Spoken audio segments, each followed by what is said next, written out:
This is a hard one for me. This is my 19-year-old daughter, Catie, and she's headed to Kent State, and we're surrounded by all kinds of stuff. The theme we've got going is like yellow, orange, teal, a little bit of gray, white, just really bright colors for when it's not so bright outside, you know what I mean? So it wasn't that long ago, it was maybe a few years ago.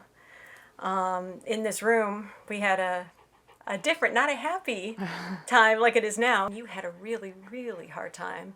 Heartbreaking for me as a mom with anxiety. Women are more than twice as likely as men to have anxiety disorders. So I had a lot of panic attacks. I didn't think it would be hard for me to talk about, but apparently it is.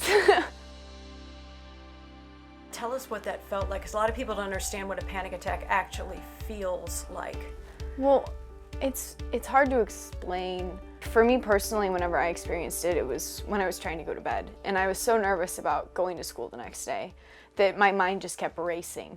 And then my heart would race with it. And then it got to the point where I was just so scared that I would start crying. And then I wouldn't be able to breathe.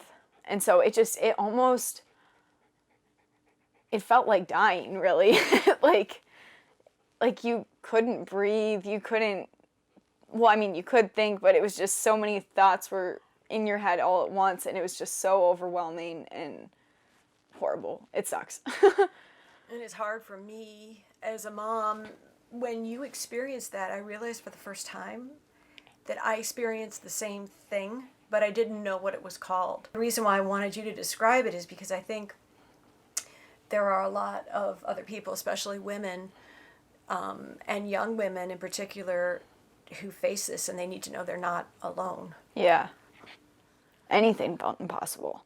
I was nervous to even try to tell a joke to someone, like, sitting next to me in class, because I would think, like, I'd say it, and then I'd think, oh my gosh, like, was that even funny? Maybe they were faking it. Maybe they think I'm annoying. Maybe they think I'm the worst person on the planet.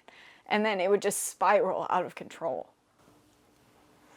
So why don't you talk about some of the steps we took together and alone individually, because you did a lot of this work too, how you worked through this. Yeah. I think part of it was definitely just getting used to being in a new school and getting used to not knowing anyone. I mean, there's only so much you can do with that, and that's just to meet other people and continue to put yourself out there. But I wasn't able to really do that until I fixed, well, I mean, it's still a constant struggle, but until I got my anxiety under control. So I went to a psychiatrist and I went to a counselor. I was diagnosed with anxiety and depression. I was put on medication to help aid my anxiety. And so that, in combination with going to a counselor who would teach me different strategies, one that she gave me was what we called like rooting yourself. So what you do, it's like a tree diagram. So you put all the things that have made you who you are at the roots. So like for me, it was family, friends, dance, that type of thing. All the things that are important to me and like part of my core self, you put at the bottom of, and then you put like things that you want to become in the branches. So it's like you're growing to become that. And then you would just do different exercises like that, concentrating on like what you can control, what you have already, your support system, so that you feel more comfortable and confident in yourself, so that you can put yourself out there without getting anxious. How long did it take for it to really build up, and for those techniques also, a combination to kind of start working? It's hard to point to an exact moment where it started to work. It was more so I just noticed it being more and more helpful as time went on.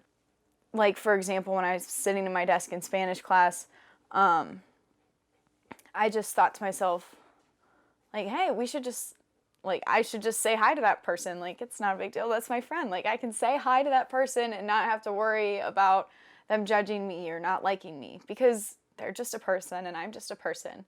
And then the thought popped in my head, I was like, wow, a year ago, I never would have thought that. Like, I never would have felt comfortable just saying hi to someone. And so it was little things like that where I really started to see a difference and see it working. And then gradually over time, my confidence built a lot. And then, I mean, towards the end of sophomore year was when I really I felt really confident in myself. And I really felt like I could do anything. And that's when I really started to put myself out there. I did track. I also got a job. Like, I was just not on cloud 9, but I was just a lot happier and more grounded. And I just felt like I could do it. I had more strength than I ever had before. You're heading off to Kent. And, you know, I tease you a lot because I've asked you how you feel going off, and you're always excited. You're like, I want to go, I'm excited. And I'm like, okay, aren't you going to miss anybody? Maybe someone who raised you. But I'm kidding.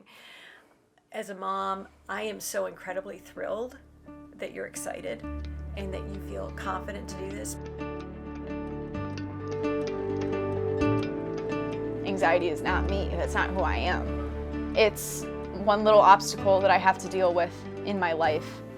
Before, when I was really dealing with anxiety at the beginning, I didn't know that I was this amazing person that I now realize that I am. And that was one of my big things, is that realization that I'm incredible. I'm an awesome human being. I'm an awesome woman, a badass woman. Yeah. And just being able to tell yourself those facts, even if at first you don't feel that they're true.